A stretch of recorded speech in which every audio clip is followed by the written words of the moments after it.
So it has been about 3 weeks since our last visit to the cave.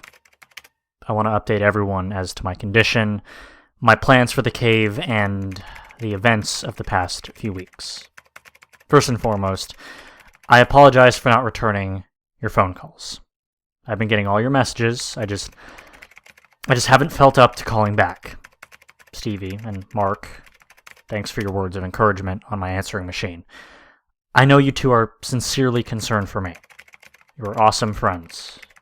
Mark, I know you stopped by the house a few times, and I'm sorry I never answered the door. It really helped me just knowing you dropped by. Sis, I can hear the worry in her voice. Don't worry, I'm okay. Please, just don't worry about me. Just take care of those nieces and nephews of mine. I figure if I can get this site updated, I can let everyone know at once about how I'm doing. A lot has happened in the last 3 weeks, so I'll do my best to cover everything. I guess I should start with the last entry left off. It took several days to get the last journal entry written down. I was so shook up from the experience that I could do little else but sit around and ponder about what had happened. Right now I'm on my long-term medical leave from work. I tried to go to work several days after the event, but my boss sent me home. I couldn't concentrate, and I just looked terrible. I've even been to the doctor, but I couldn't tell him about the experience, so I just told him I was under a lot of stress. He recommended me rest and gave me a prescription to help me relax. Only thing good to come out of it was some good drugs. When we left the cave, I was nearly in a state of shock. I could not think clearly and was having a difficult time trying to understand exactly what had happened. I didn't eat much, nor did I get any sleep.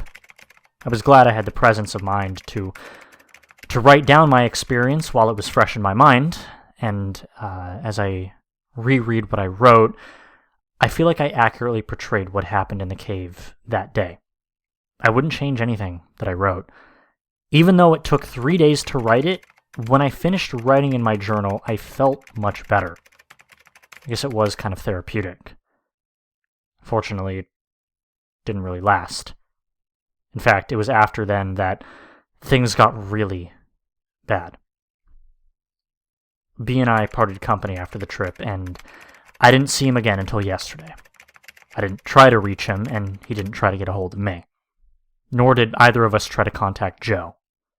B just dropped me off after the trip, and I spent the next several days by myself in my house. I tried to eat, but I had no appetite. I was restless, but I couldn't find anything to do to take my mind off of the experience. That's when I determined that I should write it down. As I mentioned, that helped me think a little clearer, and I seemed to be a little calmer, but it didn't last. I went to work the next day, but was sent home.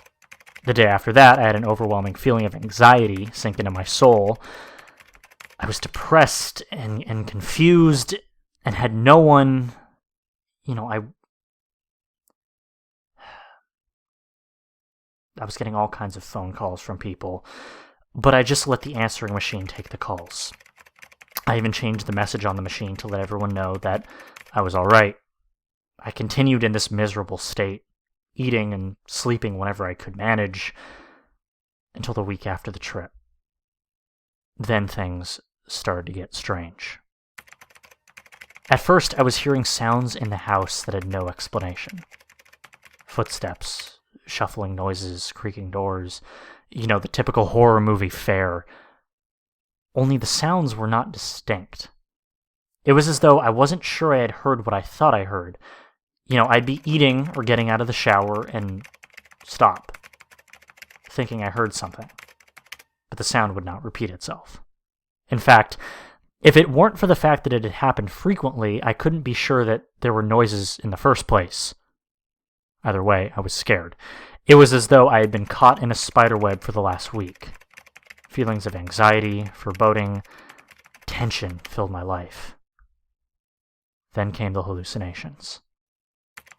I began seeing things in a manner similar to the sounds that I was hearing. Just a glimpse of something in the corner of my eye, or my peripherals. When I would turn to look, nothing. Of course. I'd been sleeping with the lights on in my room, but now I kept all the lights on in the house from dusk to after dawn. When I started to see things on a regular basis, I purchased a gun. Got it from an ad in the paper so I didn't have to wait for a permit. I went to the doctor but didn't mention the details of my life. Just told him that I couldn't relax, and I walked out of there with a prescription. Fortunately, my wounds and injuries were pretty much healed by this time. My back still hurts a little, but the prescription took care of that too. When I was on the medication, I felt great, but I didn't want to walk around high the rest of my life, so I would only take it at the end of a tough day. Fortunately, the severity of the sightings increased, giving rise to a need for the medication. The flashes in the corner of my eye continued, but then I began to see shapes and shadows. They would be outside my windows, usually at night.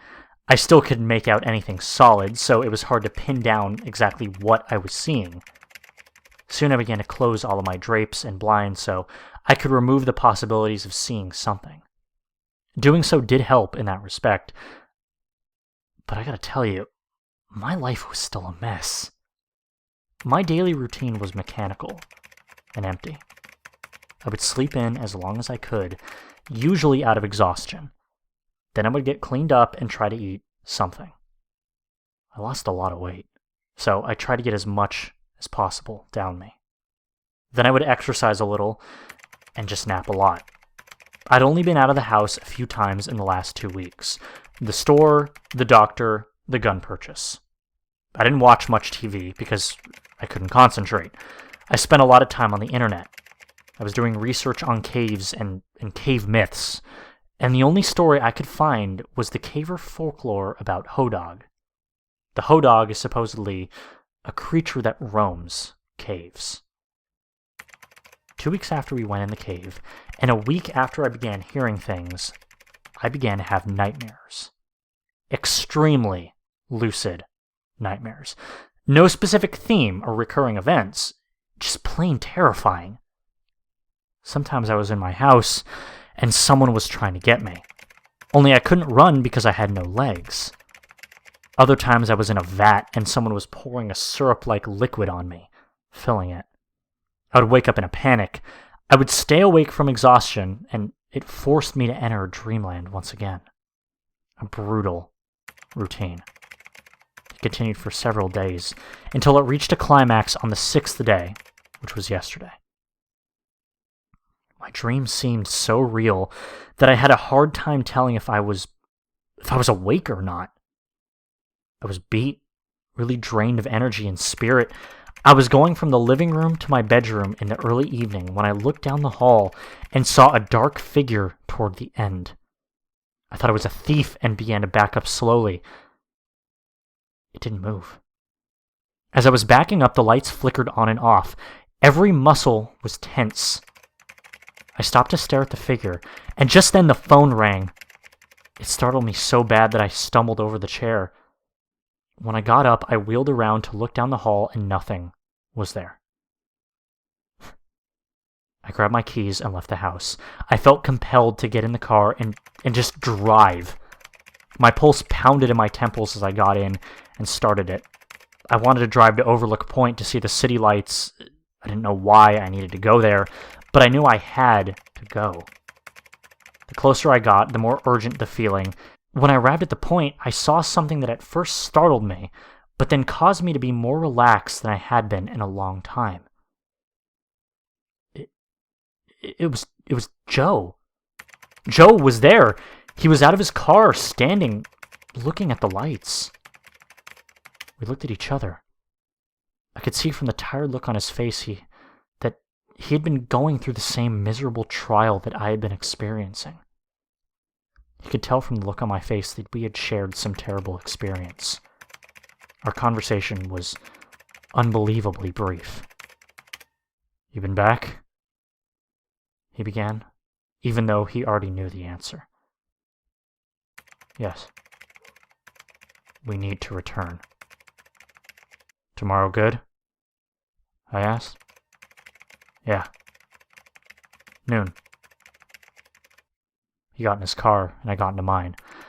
I hadn't even wanted to talk to him about this experience. Obviously, he didn't want to know mine. I drove over to B's house.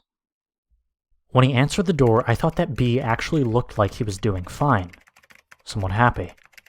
One look at me and his disposition changed. Our conversation was also succinct. I ran into Joe, and we're going back in tomorrow at noon. B looked dead serious. He just nodded his head. I asked him if I could spend the night at his house. He eagerly let me in. I didn't notice until later, but every light in the house was turned on. He led me to his spare room. Help yourself. Thanks.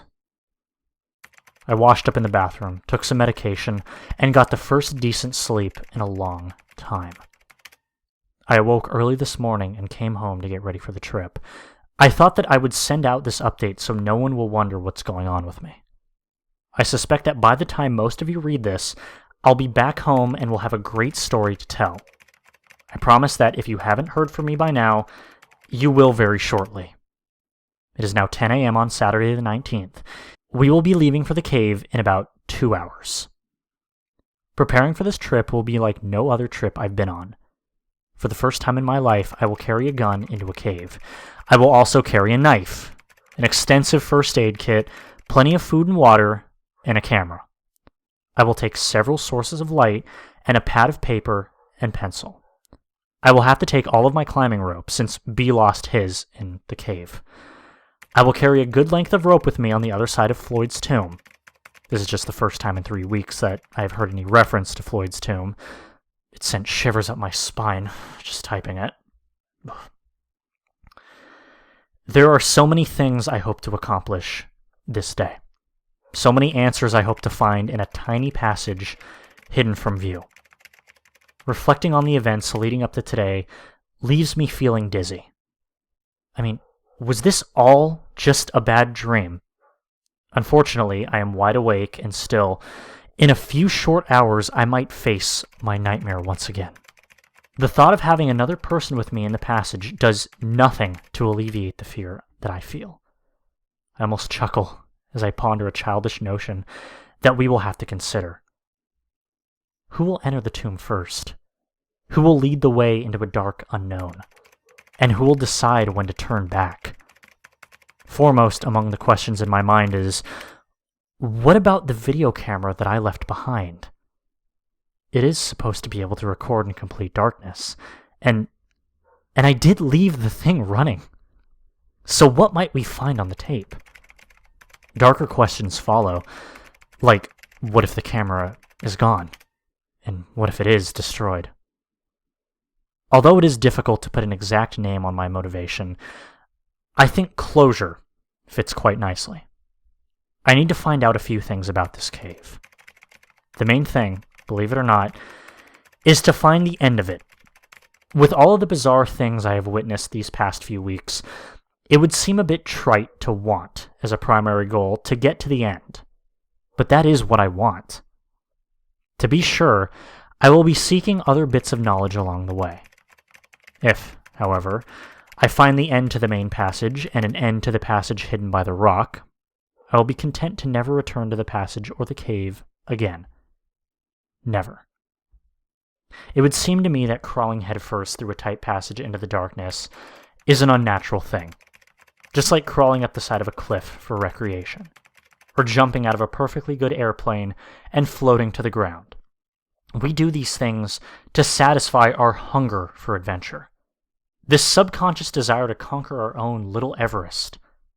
As B is fond of saying, caving is the last opportunity for exploration for the person with modest means. And that's true. Just a short drive from just about anywhere in the country is a cave waiting to be explored. Even a cave well known amongst the general public can be approached by someone for the first time as an adventure. Something new, something to overcome. Because it's there. Many of you don't agree with my decisions to pursue this cave once more. I know this from the messages I have received. And I'm afraid that I don't have a choice. If I am ever to experience restful slumber, I must return. If I am ever to walk the halls of my own home in peace, I must return. If I am ever to exit the overworld and enter the subterranean world of a cave, I must now return. I no longer feel that I have a choice. I must return. For my family and friends who are reading this, I say, please, be at peace. I will conquer this cave. Then I will return and update this website immediately.